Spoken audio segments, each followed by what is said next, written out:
तो मैं पूरी मजबूती के साथ 100 वर्ष की इस महामारी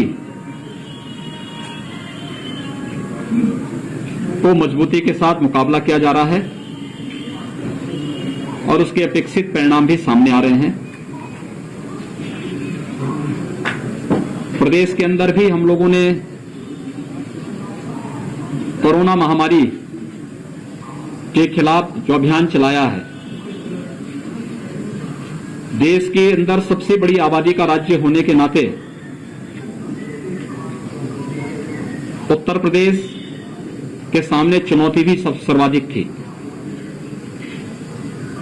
लेकिन आदरणीय प्रधानमंत्री जी का मार्गदर्शन, भारत सरकार का सहयोग, जनप्रतिनिधियों की हमारी सक्रियता, शासन के मार्गदर्शन में हमारे जिलों की टीम ने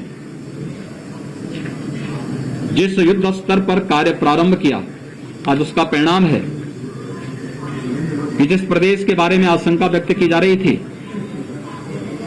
कि 25 अप्रैल से 10 मई के बीच में उत्तर प्रदेश में प्रतिदिन 1 लाख पॉजिटिव केस आएंगे और उत्तर प्रदेश की स्थिति देश के अंदर सबसे भयावह रहेगी, उस उत्तर प्रदेश ने पिछले 20 दिनों के अंदर यानी 30 अप्रैल को हमारे पास जो एक्टिव केस थे, तो हमारे पास सर्वाधिक केस आए थे, पॉजिटिव केस वहां 24 अप्रैल को आए थे 38,055 और ये आशंका थी कि प्रतिदिन 1 लाख केस आएंगे। 38,000 के बाद हम लोग उसको घटाते घटाते नीचे आने में सफल हुए। आज 7,700 के आसपास पॉजिटिव केस उत्तर प्रदेश के अंदर आए हैं।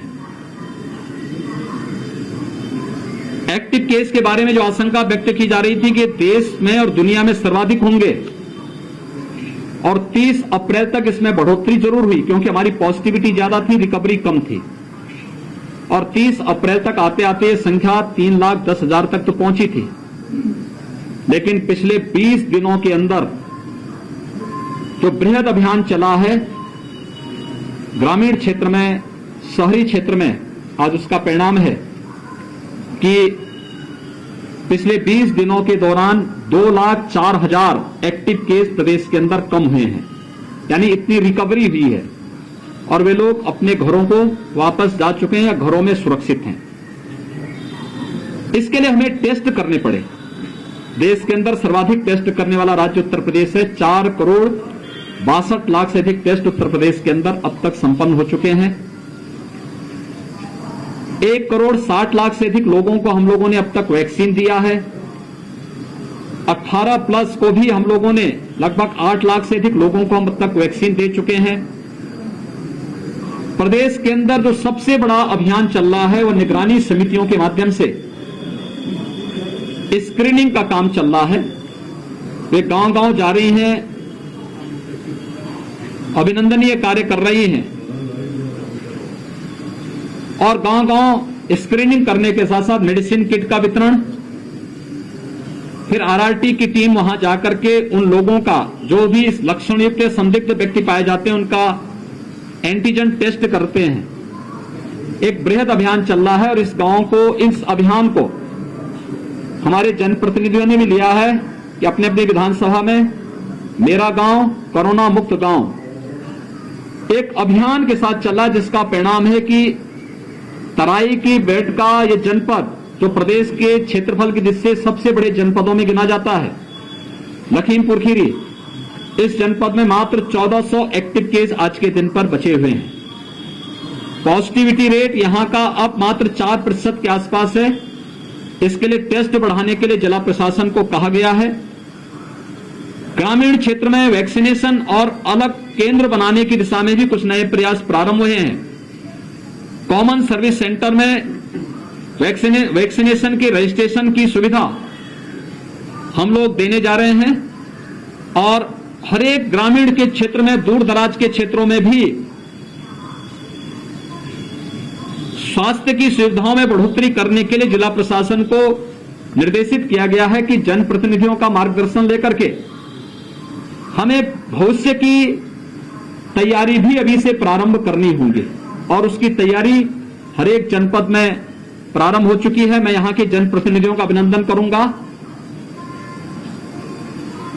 कि किसी भी जनपद में सर्वाधिक जनप्रतिनिधियों ने अब तक जो मैंने विजिट किया है प्रदेश के अंदर, उसमें सर्वाधिक कंट्रीब्यूशन ऑक्सीजन प्लांट के लिए यहां के जनप्रतिनिधियों ने किया है और वे सचमुच अभिनंदनीय है।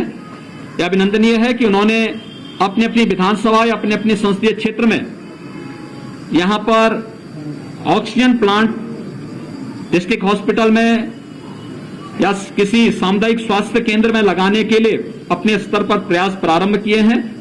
एक बेहतर पहल है।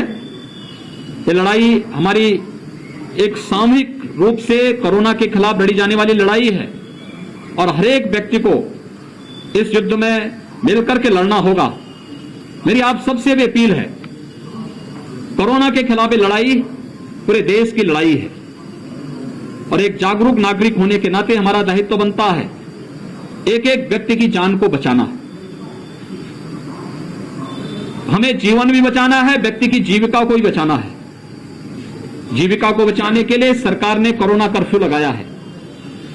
उद्योग चले, सामान्य गतिविधियां हमारी यहां पर चलायमान रहें, किसी प्रकार की कोई समस्या यहां पर न हो, इसके बारे में हम लोगों ने एक व्यवस्था की है। उद्योगों में कोविड केयर सेंटर और कोविड हेल्प डेस्क बनाने की कार्रवाई,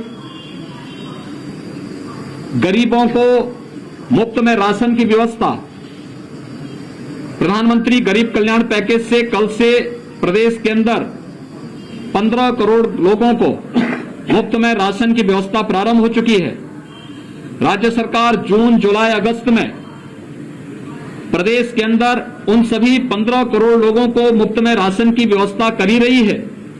साथ साथ मैंने सभी जनप्रतिनिधियों से भी और जिला प्रशासन से भी कहा है कि कोई भी जरूरतमंद किन्हीं कारणों से अगर उसका राशन कार्ड नहीं है या राशन कार्ड निरस्त हो गया था, उसके पास कोई आजीविका का साधन नहीं, उसका राशन कार्ड बनवाइए, उसको खाद्यान्न उपलब्ध करवाइए।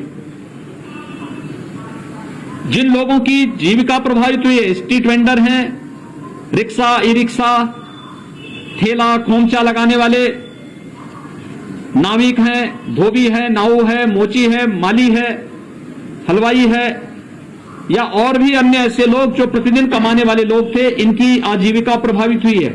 उनको भरण पोषण भत्ता हम जून में देने की कार्रवाई कर रहे हैं। श्रमिक हैं, ये सभी कार्रवाई भी हमारी इसके साथ ही आगे चल रही है। हर जरूरतमंद के साथ, हर गरीब, हर किसान के साथ सरकार खड़ी है और इसके बारे में पूरी मजबूती के साथ हमारे जनप्रतिनिधिगण मेहनत से कार्य कर रहे हैं। आप सबसे मेरी अपील होगी कि कोरोना के प्रति जागरूकता में आपकी बड़ी भूमिका है। हर एक व्यक्ति को कोरोना प्रोटोकॉल का पालन करने के लिए प्रेरित करना। वह मास्क लगाएं, 2 गज की दूरी का पालन करें, हाई रिस्क कैटेगरी के लोग बाहर न निकलें, शेष अन्य लोग भी जरूरत पड़ने पर ही आवश्यक कार्य हो तो ही घर के बाहर निकलें, अन्यथा घर के बाहर न निकलें। इसके साथ ही वैक्सीन एक सुरक्षा कवच है। हम आभार व्यक्त करते हैं आदरणीय प्रधानमंत्री जी का, जिन्होंने देश को 2 स्वदेशी वैक्सीन दी हैं और एक तीसरी वैक्सीन भी आ चुकी है। जुलाई में कई और वैक्सीन आने वाली हैं। स्टेट गवर्नमेंट ने भी ग्लोबल टेंडर के माध्यम से भी तमाम लोगों को इस वैक्सीन के लिए वैक्सीन की उपलब्धता हो। ग्रामीण क्षेत्र में हर व्यक्ति वैक्सीन लगाएं, उसे बाहर नहीं जाना पड़ेगा। हम गांव के कॉमन सर्विस सेंटर में वैक्सीन की सुविधा उपलब्ध कराने जा रहे हैं, रजिस्ट्रेशन की व्यवस्था वहां कराने जा रहे हैं। लोग वैक्सीन लगाने के लिए जरूर आएं। इसके बारे में लोगों को प्रेरित करने की भी आवश्यकता है। हमारे जनप्रतिनिधि और प्रशासन तो कर रहा है, मीडिया भी अगर उसमें सहयोग दे सकेगी तो सफलतापूर्वक कोरोना के खिलाफ इस देश की लड़ाई को हम आगे बढ़ा पाएंगे। बहुत बहुत धन्यवाद। आप देख रहे हैं DVS न्यूज।